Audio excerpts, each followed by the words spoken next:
Assalamu alaikum dear students, welcome to my channel The Chemist. Today we are going to discuss atom.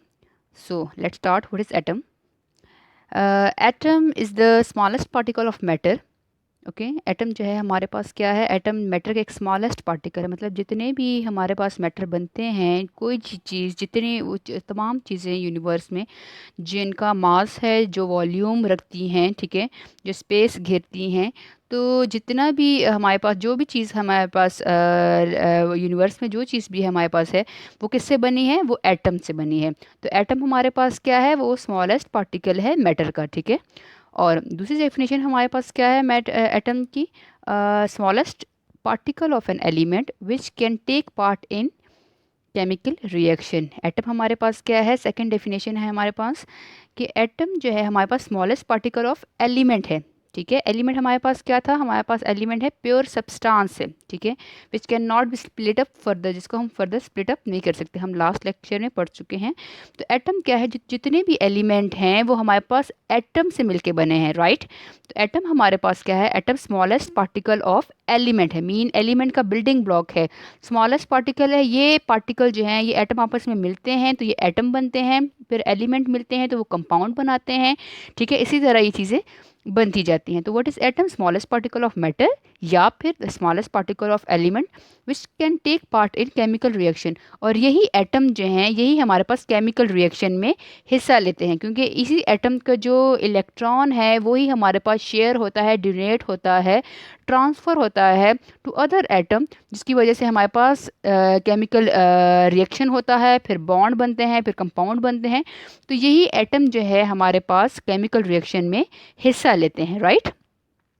Atom हमारे पास क्या है? Atom are the building block of element. Element का building block है, मतलब जितने भी elements हैं वो एटम कंबाइन होते हैं। वन टाइप ऑफ एटम आपस में, बहुत सारे वन टाइप ऑफ एटम आपस में कंबाइन होते हैं और वो एलिमेंट्स बनाते हैं, ठीक है।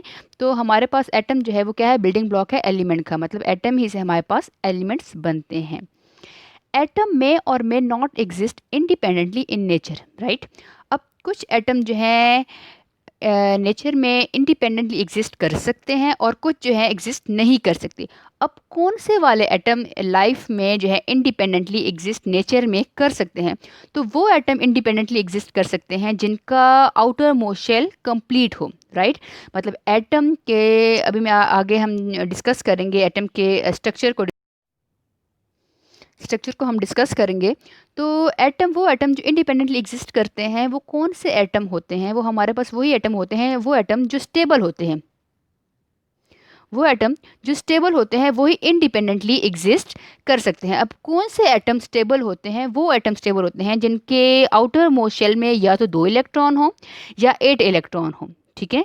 किसी भी एटम को स्टेबल होने के लिए उसके लास्ट शेल में या 2 इलेक्ट्रॉन होने चाहिए या फिर 8 इलेक्ट्रॉन होने चाहिए, तो वही एटम जो है हमारे पास स्टेबल होता है।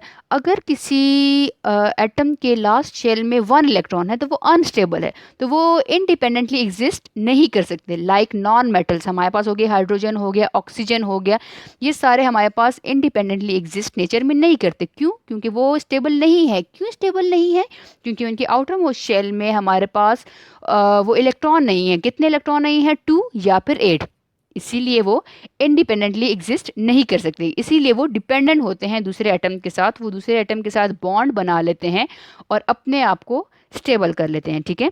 तो कुछ एटम जो हमारे पास इंडिपेंडेंटली एग्जिस्ट करते हैं नेचर में, वो कौन से होते हैं? ग्रुप 8 के एटम। जितने भी ग्रुप 8 के नोबल गैस के एटम हैं, जो ग्रुप ए प्रोडक्ट टेबल में जो ग्रुप 8 है, जितने भी उसके हमारे पास एटम है, हीलियम, नियॉन, आर्गॉन, क्रिप्टॉन, ये सारे के सारे हमारे पास क्या हैं? इंडिपेंडेंटली एग्जिस्ट करते हैं, क्योंकि इनके आउटर मोस्ट शेल में हमारे पास आउटर मोस्ट शेल इनका कंप्लीट होता है विद आइदर 2 और 8 इलेक्ट्रॉन। हीलियम के आउटर मोस्ट शेल में 2 इलेक्ट्रॉन होते हैं, बाकी सब के आउटर मोस्ट शेल में 8 इलेक्ट्रॉन होते हैं। सो ग्रुप 8 के एटम जो हैं वो हमारे पास स्टेबल होते हैं, इसीलिए वो इंडिपेंडेंटली एग्जिस्ट कर सकते हैं। और कुछ एटम जो हैं जैसे कि नॉन मेटल है, हाइड्रोजन, नाइट्रोजन, क्लोरीन। अब क्लोरीन के आउटर मोस्ट शेल में 7 इलेक्ट्रॉन है, ठीक है। तो वो हमारे पास स्टेबल नहीं है, इसीलिए वो फ्रीली एग्जिस्ट नहीं कर सकता, ठीक है। तो इसीलिए क्लोरीन हम मोस्टली, हम आप लोगों ने देखा होगा, क्लोरीन को हम Cl2 फॉर्म में लिखते हैं, क्योंकि Cl फॉर्म में क्लोरीन एग्जिस्ट नहीं कर सकता। क्यों?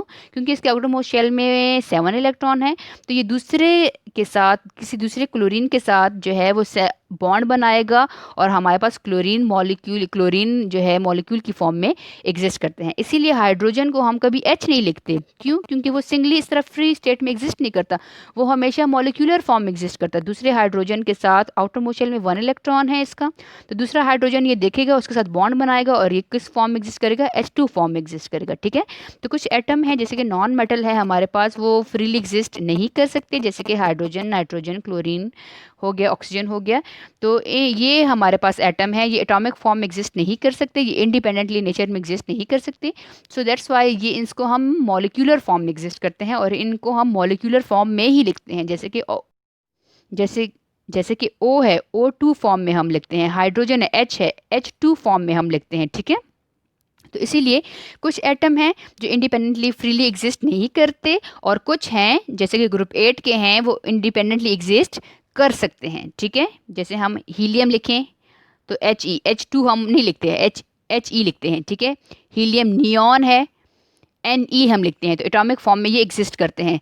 हाइड्रोजन है, हाइड्रोजन एटॉमिक फॉर्म एग्जिस्ट नहीं करेगा, इसे हम H2 फॉर्म लिखेंगे। ठीक है, तो इस तरह के कुछ एटम हैं जो हमारे पास they exist independently in nature, और कुछ जो है इंडिपेंडेंटली नहीं करते, वो डिपेंडेंट होते हैं दूसरे पे। ठीक है, तो एटम में और में not exist independently in nature, right.